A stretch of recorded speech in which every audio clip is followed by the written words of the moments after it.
It's a very encouraging development.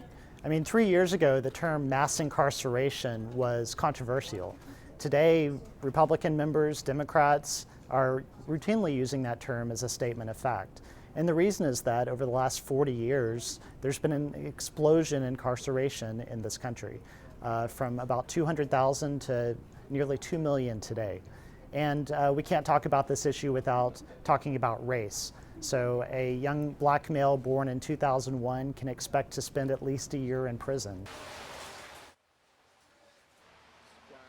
The reason Congress enacted these harsh penalties was to go after the kingpins of the drug trade. But too often they're enforced against the low-level actors, many of them who are struggling with substance abuse problems of their own.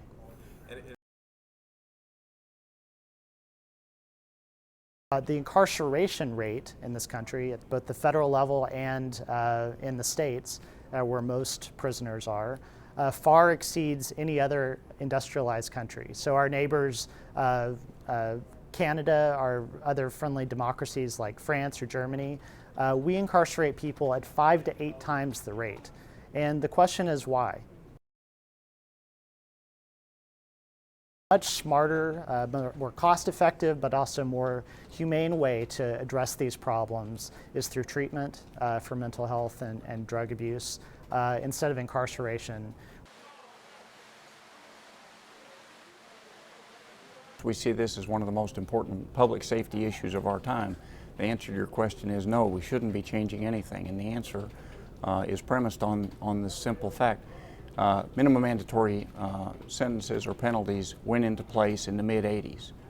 By the early 90s, we began to experience significant reductions in violent crime and in property crime. In fact, violent crime since then, as of 2013, has been cut in half.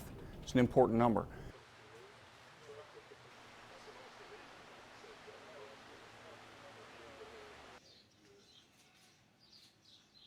The premise as we see it is very simple. Putting criminals in jail will reduce crime.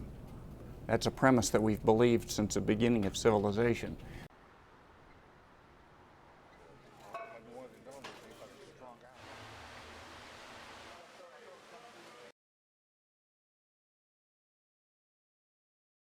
"50% of the people in federal prison are there because they've engaged in serious, significant, harmful drug trafficking activity. It's money well spent. It's paying big dividends. Violent crime's cut in half. Whether it's an improvement in schools, whether it's an improvement in education, whether it's an improvement in the family structure, whatever it is that's happening upstream from us to keep people from committing crime would be great, be money well spent. It's a mistake, though, to think that we can let criminals out of jail and improve the environment for our youth. Far and away the majority of the people we're prosecuting for drug trafficking offenses have committed serious drug trafficking offenses in terms of the quantity and in terms of the underlying criminal behavior surrounding it. When they do cooperate with law enforcement officials, their sentence is not held under the minimum mandatory sentences. And so that's a critical tool to our ability to attack drug trafficking.